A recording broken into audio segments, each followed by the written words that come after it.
자, 그러면은 이제 두 번째 강의 주제 자기소개서 작성의 이해 시작하도록 하겠습니다.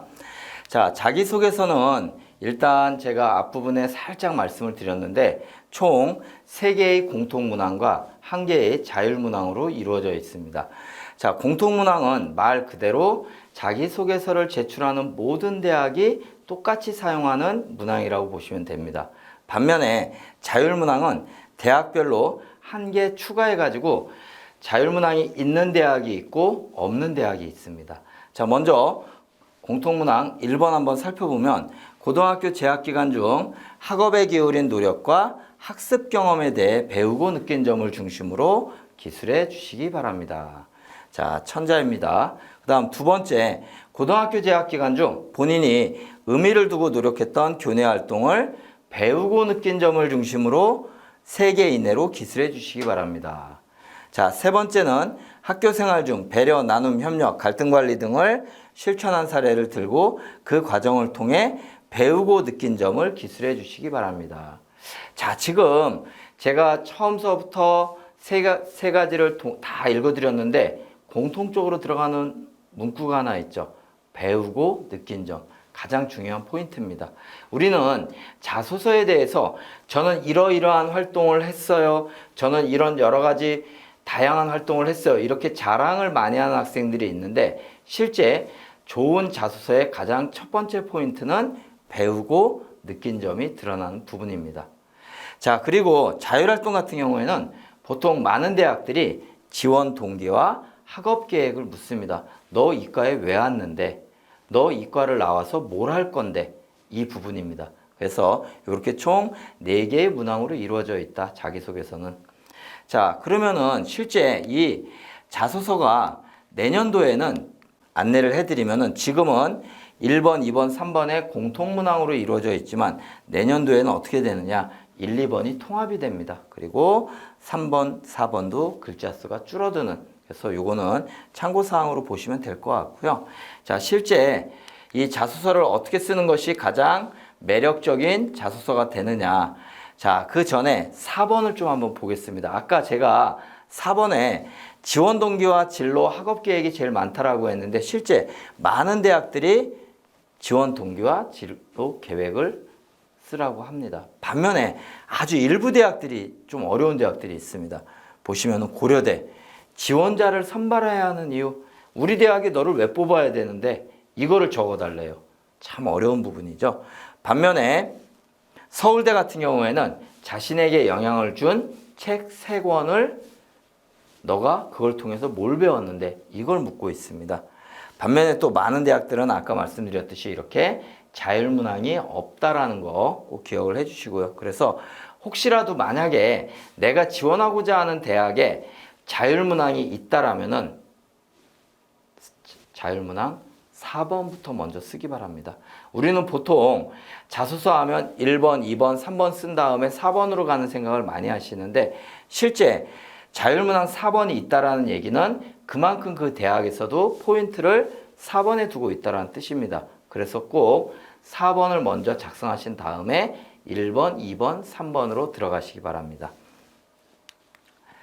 자, 그리고 우리 학교 밖 청소년 여러분들이 조심하셔야 될 부분 몇 가지 설명해 드릴 수 있도록 하겠습니다.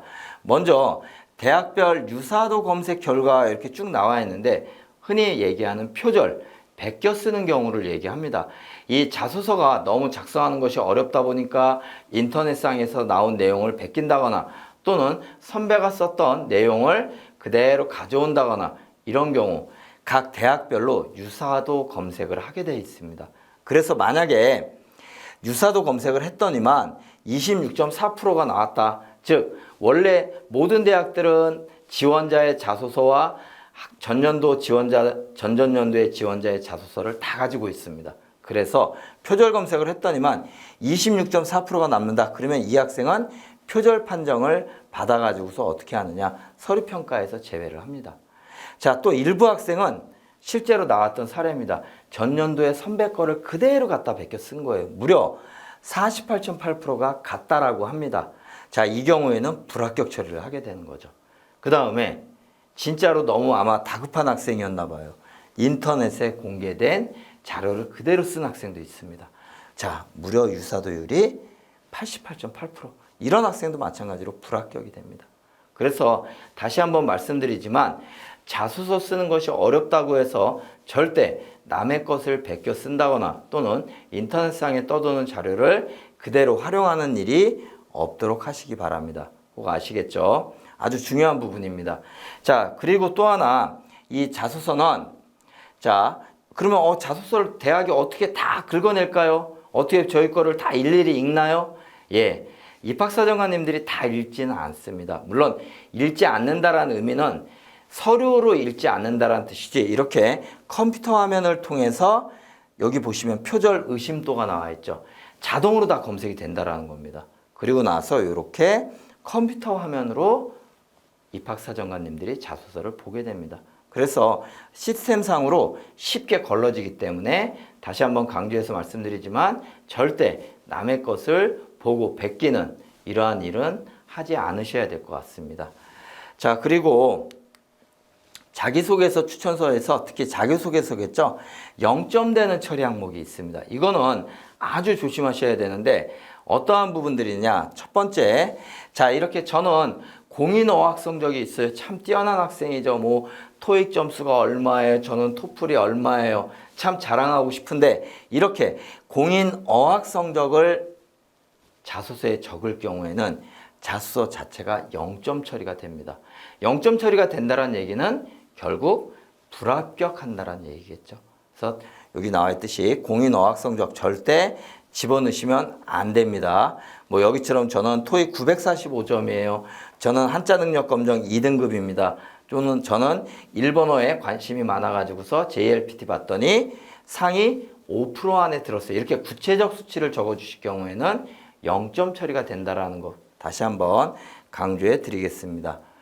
자, 그리고 또 있습니다. 공인어학 성적뿐만이 아니라 수학, 과학, 외국어 교과에 대한 교외 수상 실적. 자, 실제 학교 밖에서 거둔 수상 실적은 생기부에 기재할 수도 없습니다. 일반 고등학교에 다니는 학생들도, 여러분들도 마찬가지입니다. 제가 수학 올림피아드에 가서 무슨 상을 받았어요. 진짜 대단한 업적이죠. 이거를 자소서에 쓴다. 0점 처리가 됩니다. 왜냐하면은 사교육 유발 요인이 큰 항목들은 다 0점 처리하도록 되어 있습니다. 그래서 이렇게 수학이나 과학, 외국어 어떤 밖에 있는 대회에 나가지고서 상을 받았다. 이런 경우에 다 자소서에 쓰실 경우에는 0점 처리되기 때문에 혹시 이런 활동을 한 학생이 있을 경우에는 조금 자소서에서 이런 부분들을 빼주시기 바랍니다. 그래서 이렇게 0점이 된다라는 부분 먼저 말씀을 드리고요.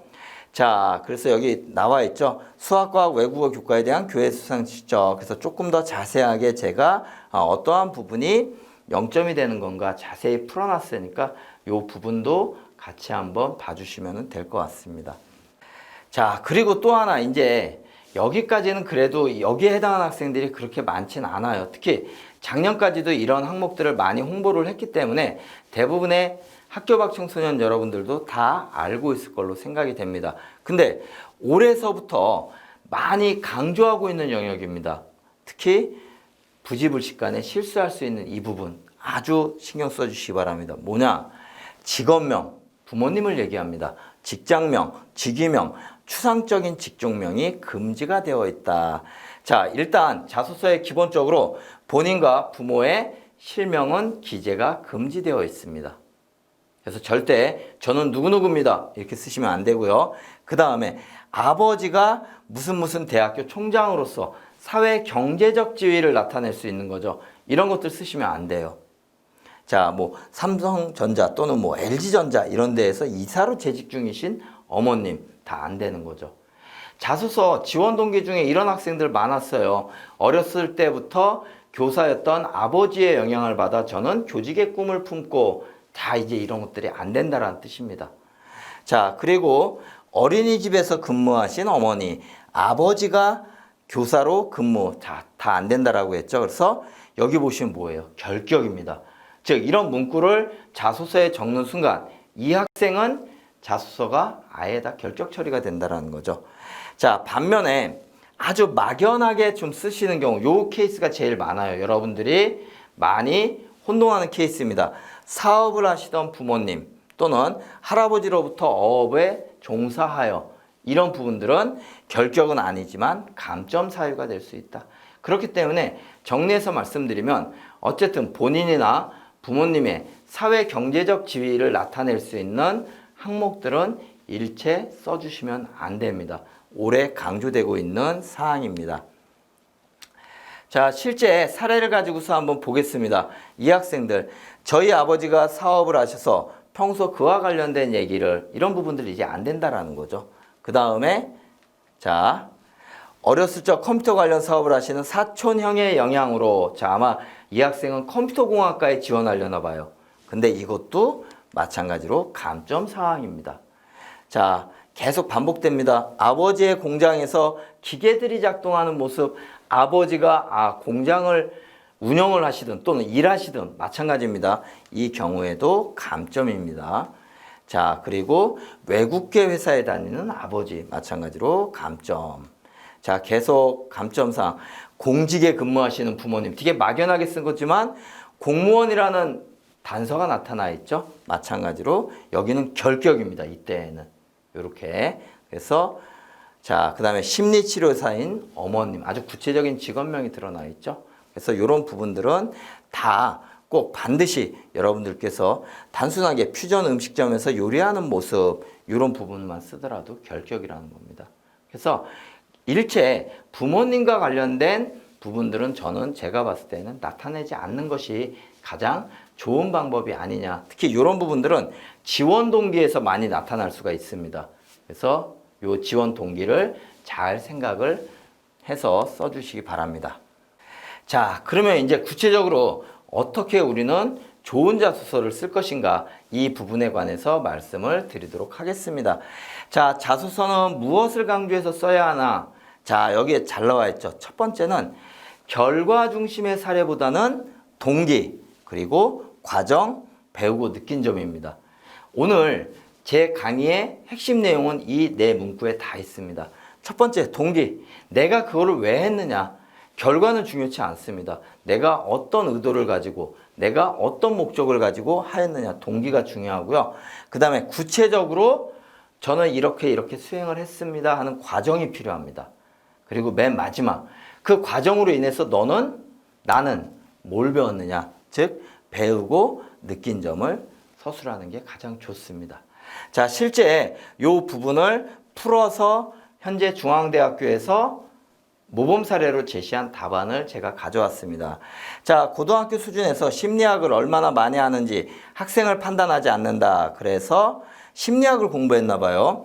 입학사정관들은 심리학 동아리에 가입하고 기본 상식도 없는 상황에서 또래 아이들을 상담하고 최근 유행하는 심리학 책을 누가 많이 읽었는지로 대상자를 선정하지 않는다. 이게 무슨 얘기냐면은 심리학과 관련된 동아리 활동을 하고 이런다고 해서 무조건 좋은 점수를 준다라는 게 아니라는 뜻입니다. 여기 나와 있듯이 입학사정관들은 심리학에 관심을 가지게 된 계기와 고민의 깊이를 본다. 즉, 왜 내가 심리학을 전공을 희망을 하고 왜 관심을 가지게 되었는가? 동기가 필요하다라는 겁니다. 아까 여러분들 보시면은 그 학생부 미보유 대체 서식 여러 가지 활동들을 하셨죠. 그럼 이러한 활동들을 내가 왜 했는가를 잘 살펴봐 주시기 바랍니다. 그게 중요합니다. 자, 그 다음에 팁을 보면은, 자, 지원대학의 학과의 인재상과 그 다음에 하위 역량에 대해서 본인의 진로랑 연계를 시켜야 된다. 인재상이라는 부분이 나왔습니다. 자, 어느 대학이든 어느 학과이든 그 특유의 인재상이 있습니다. 그 인재상 어디서 찾나요? 입학처 홈페이지에 들어가 보면 나와 있습니다. 그래서 인재상을 보시고요. 그 다음에 여러분들은 생활기록부가 없죠. 그렇다면 여러분들은 뭘 철저하게 분석을 하느냐? 학교 생활기록부가 아니라 내가 학생부 미보유 대체 서식에 썼던 활동들을 철저히 분석하고 그 후에 작성하는 것이 좋다. 그 다음에 자신의 강점, 특성에 초점을 두되 너무 겸손하지 말아야 한다. 이게 무슨 얘기냐면은 자기소개서는 말 그대로 자기를 나타내는 글입니다. 그렇기 때문에 너무나도 겸손하고 저는 별 볼 일 없는 사람이에요. 이럴 필요 없다라는 겁니다. 분명히 본인이 나타낸 활동을 과대 포장하지는 말지어정 그래도 본인이 어떠한 노력을 기울였고 이런 부분들을 꼭 서술을 해주시기 바랍니다. 그리고 학교생활기록부에 없는 구체적 과정과 동기, 배운 점들이 중요하다. 자, 그리고 구체적으로 저는 뭐뭐를 했어요. 저는 이 책을 읽었고 저는 이런 활동을 하였고 이런 식으로 사실의 나열이 아니라 사례나 일화를 같이 언급해 주시는 게 아주 좋습니다. 특히 구체적으로 자소서 1번, 2번, 3번 항목을 쓸 때 이 부분의 기법에 관해서 말씀을 드리겠습니다.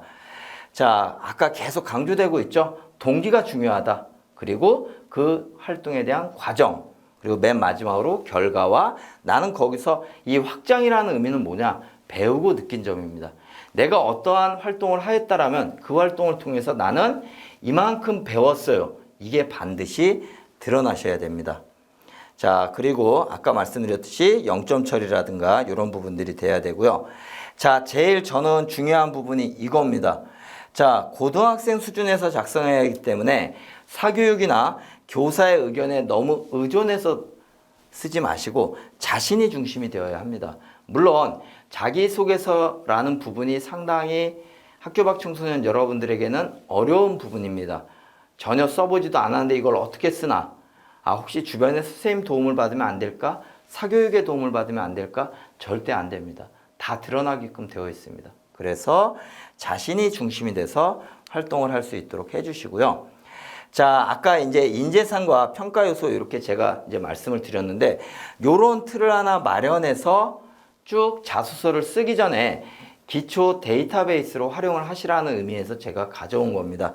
보시면 나는 1순위가 어디야? 지원대학, 심리학과. 자, 심리학과의 인재상 그 대학 홈페이지에 들어가 보시면 나오죠. 자, 인간의 마음과 행동에 관한 논리적 사고 능력을 갖춘 인재를 찾는구나. 자, 졸업 후에는 심리학과를 나오면 상담교사나 사회복지사를 할 수 있구나. 이런 것도 보시고요. 그 다음에 이것도 중요합니다. 지원학과의 주요 프로그램. 이 대학은 어떠한 프로그램이 있고 이러이러한 학문을 배우는구나. 이거를 자소서에 어느 정도 써주셔야 돼요. 그래야지만 이 학생은 진짜 우리 대학교에 관심이 많구나. 진짜 우리 대학교에 올려는 학생이구나. 이런 것들을 알 수가 있는 거죠. 그래서 이렇게 쭉 보시면 되고요. 특히 이 부분은 나중에 지원 동기와 학업 계획과 관련되어 있습니다. 그래서 자소서 4번에 활용할 수가 있다. 자, 인재상 아까 되게 막연하다라고 하셨죠. 아주대학교 홈페이지에 들어가 보시면 이러한 인재상이 있습니다. 경영학과 같은 경우에는 해외 현지 적응력이 필요한 글로벌 리더, 금융공학과 같은 경우에는 쭉 보시면 수리적 분석 능력. 자, 그러면 금융공학과를 쓰는 학생들 같은 경우에는 수리적 분석 능력이 저는 뛰어나다라는 거를 어필해주면 좋은 점수를 받을 수 있겠죠. 자, 그 다음에 사학과 봤더니만 자, 여기도 마찬가지로 역사 데이터 분석과 비판 집중 교육, 인접 학문과의 융합 교육 이런 것들을 좀 강조하는 인재를 찾고 있으니까 내 자소서도 이쪽에 맞춰서 써주는 게 좋은 자소서로서의 어떤 점수를 받을 수 있을 것 같습니다. 자, 그럼 구체적으로 학생부와 연계해서 자기소개서 작성 실습 순서를 이제 말씀을 드리겠습니다. 물론 우리 지금 이 강의를 듣는 학교 밖 청소년 여러분들은 학생부가 없지만은 본인이 그한 3년 동안 했던 활동과 연계해서 자기소개서 작성 실습을 쭉 한번 같이 따라해 보면 될 것 같습니다. 첫 번째, 자신의 활동 사항을 철저하게 파악해라. 자, 자소서를 쓰는 친구들은 갑자기 원서 접수 후에 후다닥 쓰려고 하는데 실제 자소서를 작성하는 데에는 2주, 3주 내지의 시간이 필요합니다. 그 첫 번째 발걸음은 뭐냐? 자신의 활동 사항을 철저하게 파악해야 한다. 내가 그동안 어떤 활동을 했고 어떤 책을 읽었고 어떠한 봉사활동을 했는가 다 적어주실 필요가 있습니다. 뭐 A4 용지 같은 데에다가 쭉 일목요연하게 적어주시면 더 도움이 되겠죠. 자, 그러면 첫 번째 활동을 다 적었어요. 그럼 이 적은 활동이 아까 말씀드렸던 학업 역량에 해당하는지, 전공적 합성에 해당하는지, 인성에 해당하는지, 학교생활 충실도에 해당하는지 다시 재정리를 하게 되는 겁니다. 자, 이런 것들이에요. 자, 예를 들어서 심리학과를 가고자 하는 학생이 저는 심리학 관련 도서를 읽었습니다. 그럼 이거는 전공적합성에 해당이 되겠죠. 자, 그 다음에 자, 심리학과를 가려는 이 친구가 또래 상담을 실시를 했어요. 그러면 이거는 전공적합성도 되고 그 또래를 상담하는 과정에서 그 학생을 도와줬겠죠. 인성하고도 관련이 되어 있습니다. 이런 식으로 좀 정리를 해주시면 좋고요. 그 다음에 다시 이렇게 쭉 정리된 활동 중에서 진짜 엑기스를 뽑아야 되겠죠. 그래서 유의미한 활동, 과정 중심을 각각 두세 개 정도, 세네 개 정도에서 어느 정도 자기소개서에 계율을 짜야 될 것 같습니다. 즉 아웃라인을 정리를 하는 거다. 그래서 무조건 자기소개서 양식에 맞춰서 1번, 2번, 3번, 4번 쭉 쓰는 게 아니라 이런 준비 과정을 통한 다음에 자기소개서를 작성해야지만 그 자기소개서가 진짜 좋은 평가를 받을 수 있습니다. 자, 그리고 나서 맨 마지막 동기, 과정, 결과, 확장, 배우고 느낀 점이죠. 따라 구체적으로 자기소개서를 작성한다. 계속 반복되고 있습니다. 자기소개서의 공통적인 포맷은 동기, 과정, 결과, 그리고 확장입니다. 배우고 느낀 점. 아까 1번 과정은 말씀드렸고요. 2번 과정은 이제 자기소개서 활동 요소를 정리를 하는 건데, 자, 이거는 실제 학교생활기록부를 가지고 온 상태에서 일반 학생들을 기준으로 한 거고요. 여러분들 같은 경우에는 학업 역량이라고 하고 여기에 내가 학업 역량과 관련된 활동이 뭐가 있을까 쭉 적어주면 될 것 같아요. 그냥 이렇게 적어주시면 되고요.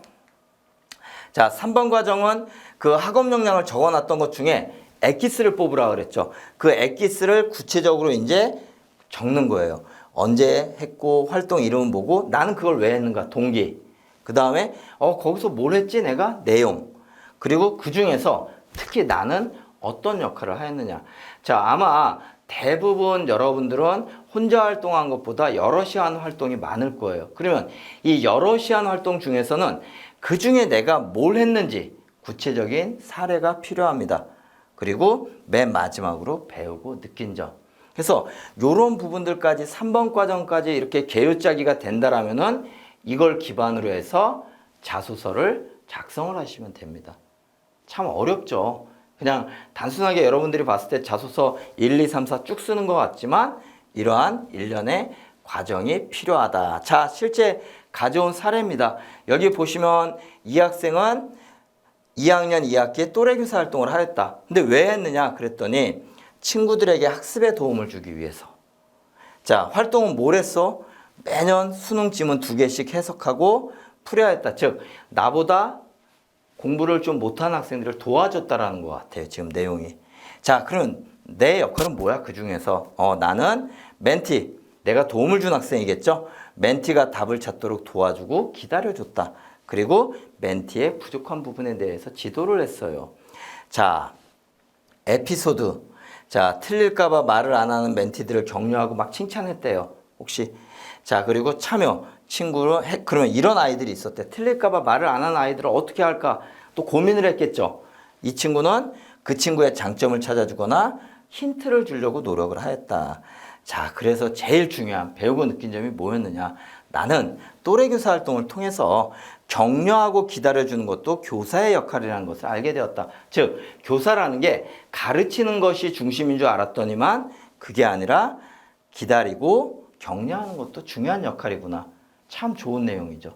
이런 식으로 이렇게 자기소개서의 계율가 짜여지면은 아주 쉽게 자기소개서를 작성을 할 수 있을 것 같습니다. 자, 계속 같은 내용입니다.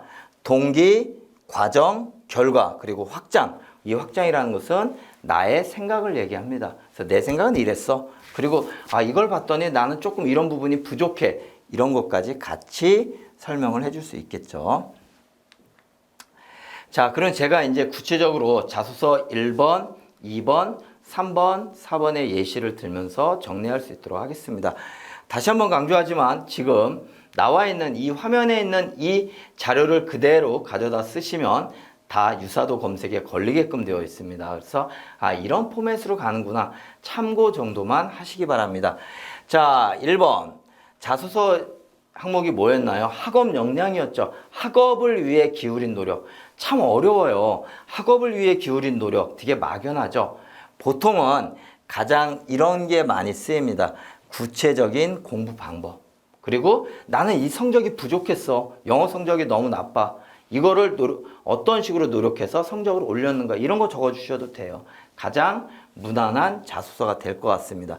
봤더니 자 저는 과학을 좋아했는데 수업 시간에 어려움을 느꼈대. 그래서 궁금한 점이 생기면 풀릴 때까지 그 문제만 생각하는 성격. 그래서 이거를 담임선생님한테 물어봤더니 자 너와 기초가 부족해. 배경 지식을 넓혀. 중학생용 기초책부터 찾아봤지만 쉬운 책들이 오히려 겉핥기로 원리를 설명하고 있다는 생각이 들었다. 그래서 나는 어떻게 하였느냐. 공부를 잘하는 친구들에게 또 물어봤대요. 그러니까 이 학생 진짜 노력을 많이 한 거죠. 과학 성적을 올리기 위해서. 그랬더니만 여기 쭉 나와 있던 자신이 공부한 과정을 있는 대로 서술하는 이게 가장 평이한 방법입니다. 그래서 이 1번 학업 역량은 본인이 평소에 어떤 식으로 공부를 했는지 이런 부분들을 나타내 주시면 돼요. 너무 어렵게 생각하지 마시고요. 자, 두 번째. 자, 이 학생들은 이제 조금 더 한 단계 더 업그레이드 시킨 사례입니다. 이 학생은 어떤 케이스냐면은 뭐 주어진 구체적인 내용은 화면을 보시면 될 것 같고요. 자, 이 학생은 실패한 사례를 적었어요. 오히려 우리 자기소개서는 막 자랑거리 적을 것 같은데 이 학생은 실패한 사례를 적었어요. 상관없습니다. 왜? 배우고 느낀 점이 중요하기 때문에. 그래서 실제로 실패한 사례라도 문제를 해결하기 위해 노력하고 극복한 과정이 유미하다면 그 과정을 구체적으로 서술하셔도 됩니다. 우리는 모두 다 완벽하지는 않죠. 그래서 충분히 어떠한 프로젝트를 진행하면서 시행착오를 많이 겪게 됩니다. 이러한 것들에 대한 극복 과정, 이런 부분들도 여기다 적어주면은 상당히 좋은 평가를 받을 것 같습니다. 자, 2번은 보통은 학업 역량이 아니라 본인이 의미 있었다고 생각하는 교내 활동을 3가지 이내에서 적어달라고 되어 있습니다. 자, 근데 아마 자소서를 직접 써보시면 알겠지만 3가지 활동을 적을 경우에는 의외로 글자 수가 부족해집니다. 배우고 느낀 점을 많이 적어줘요. 그렇기 때문에 저는 물론 3개를 적으셔도 되지만 2개를 적어도 상관이 없습니다. 그리고 많은 학생들은 2개를 적습니다. 자, 이 학생은 영어 동아리를 활동을 했고 경제학과에 지원을 했습니다. 그럼 이 학생은 포인트는 뭐냐? 영어 동아리 활동한 거였으니까 얼핏 보면 영어영문학과 가야 되잖아요. 근데 이 학생은 경제학과를 썼단 말이에요. 자, 왜 그러느냐? 영어 동아리에서 영자신문 동아리를 만들었고요. 그 다음에 영자신문 동아리에서 무슨 면을 맡았느냐? 얘는 경제면을 맡았습니다. 자연스럽게 경제학과에 대한 관심을 드러낼 수 있는 거죠. 전공 적합성입니다. 그래서 여기 나와 있는 해당 학과에 필요한 역량을 키우는 전공 적합성을 많이 강조를 하시기 바랍니다. 즉 자소서의 2번은 1번이 학업 역량이었다면 2번은 전공 적합성입니다. 내가 지원하고자 하는 학과와 관련된 활동에서 뭘 배우고 뭘 느꼈는지 이런 부분들을 적어주시면 됩니다. 자, 그 다음에 이 학생은 대회 나갔던 과정을 적었네요. 지금 현재 대회에서 무슨 상을 받았다는 적을 수는 없습니다. 그러나 그 교내대회에 참여한 과정은 적을 수가 있어요. 그래서 마찬가지로 이 학생도 봤더니만 문학대회에 나갔었는데 이 문학상에 참여를 해가지고서 상을 받은 결과는 안 썼죠. 다만 나는 그 상을 왜 참여를 했고 그 대회에 그리고 거기서 뭘 배우고 느꼈는지. 그래서 마찬가지로 여기도 전공 적합성을 나타낸다. 자, 3번째는 혹시 기억나시나요? 인성 항목입니다. 나눔, 배려 이러한 부분들에 대해서 배우고 느낀 점을 쓰시오. 자, 이 친구는 봉사활동한 내용을 씁니다. 보통 많은 학생들이 봉사활동한 내용을 3번에다가 많이 씁니다. 자, 이 봉사활동 봤더니 자, 단순하게 어떤 봉사활동할 때를 적은 게 아니라 그 봉사활동 과정에서 어떤 문제가 있었고 나는 그 친구를 위해서 어떤 노력을 기울였다. 이런 부분들이 드러나는 거겠죠. 그래서 가장 아마 3번이 그래도 우리 학교 밖 청소년 여러분들이 좀 쉽게 다가가는 항목일 것 같습니다. 그래서 3번 영역은 봉사활동. 그래서 여기 보시면 자, 나 혼자가 아니라 함께하는 것은 배려가 아닐까. 진정성을 의심받게 되었고 막 쭉 이런 내용들이 있습니다. 그래서 친구들과 어떤 내용으로 써야 되느냐. 근데 지금 보시면 문제점들을 쭉 지정해주고 있죠. 자, 짝이 되는 걸 꺼렸대요. 그래서 저는 이 친구와 함께 점심을 먹자고 하고 우리는 친구가 되었다. 아마 어려운 친구를 도와준 거죠. 그러면 자, 얼마나 오랫동안 점심을 먹은 걸까? 이런 것들 다 적어주셔야 돼요. 저는 주 4회 또는 매주 꼬박꼬박 이런 식으로. 그 다음에 대화하는 과정에서 어려운 과정은 없었던 걸까? 이 친구랑 얘기하는데 대화도 익숙해지고 서로 따뜻한 마음을 나눌 수 있었대요. 근데 어떤 식으로 대화를 했고 구체적으로 적어주셔야 돼요. 그래서 이런 예들 가져왔고요. 자, 그 다음에 3번에서 이제 쭉 보면은 지나치게 자기주도성은 저는 인성이 너무 좋아요. 이렇게 할 필요 없습니다. 자연스럽게 쓰시면 될 것 같고요. 추상적으로는 쓰지 않도록 이렇게 좀 이런 것들은 정리를 하시면 될 것 같습니다. 자, 그 다음에 아주 이제 잘된 좀 자소서 문항입니다. 그래서 요거는 앞에 부분은 조금 미흡했던 자소서 예시를 가져왔고요. 지금 거는 조금 잘된 자소서 예시를 가져왔으니까 이 부분 한번 보시면서 참고를 하시기 바랍니다. 자, 특별한 내용들이 없죠. 그러나 여기도 마찬가지로 실패의 경험을 바탕으로 해서 발전적인 해결책을 제시해주고 있습니다. 자, 4번은 지원 동기가 주로 들어간다라고 그랬죠. 그리고 학업 계획. 그래서 여기 쭉 보시면은 경제학과에 지원한 동기, 그리고 진로 계획, 이런 부분들이 쭉 나와 있습니다. 그래서 이런 부분들도 한번 보시면은 좋을 것 같습니다. 자, 계속 같은 내용 진짜 많이 길게 썼죠. 근데 결국은 이 학생은 뭐였느냐? 고등학교 안에서 이룰 수 있었던 경험과 연결시켜 가지고서 구체적인 진로 계획을 세웠다라는 거예요. 그냥 막연하게 저는 이과에 가고 싶어요가 아니라 여러 가지 다양한 활동들을 통해서 그 과에 대한 꿈을 구체화시켰다라는 게 높은 평가를 받는 포인트입니다. 그래서 이런 부분들도 같이 좀 한번 보시면 될 것 같습니다. 자, 그래서 여기까지 제가 제한된 시간 내에 간단하게 자기소개서와 관련된 내용들을 말씀을 드렸습니다. 아마 자료집에는 좀 더 풍성한 내용이 들어갈 것으로 생각이 되고, 다시 한번 말씀드리지만 자기소개서 너무 어렵게 생각하지 마시고 본인의 생각을 솔직하게 표현을 하되, 다만 아까 말씀드렸듯이 동기, 과정, 결과, 그리고 거기서 뭘 배우고 느꼈는지, 이러한 4가지의 기초에서 쓰신다라면은 크게 자소서를 작성하는데 무리가 없을 것 같습니다. 예, 이상 자소서 강의를 마치도록 하겠습니다.